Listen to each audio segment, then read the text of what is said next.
হ্যাঁ, কি কইস বাবা, তুই এখন বিমান চালাবো? ইয়েস বাবা, আর শুধু তাই না, আমি যদি ঠিকঠাক মতো বিমান চালাতে পারি বাবা, তাইলে লাখ লাখ টাকা ইনকাম, তোমার সব স্বপ্ন পূরণ করে দেব।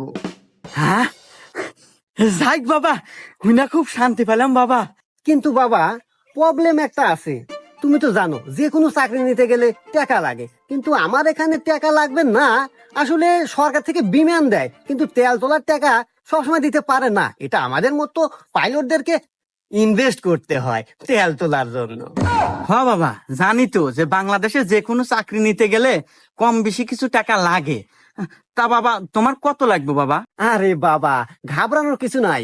এই মোটামুটি মনে করো 2 লাখ টাকা হলে চলবে। আসলে বাবা, বর্তমান যুগে চাকরি নিতে তো 15-20 লাখ টাকা লাগে। সে আন্দাজে তো 2 লাখ টাকা কমই আছে। কিন্তু তুই তো বাবা আমার অবস্থা বুঝিস, 2 লাখ টাকা আমার কাছে মেলা টেহা, এই মুহূর্তে তো গোছ নাই।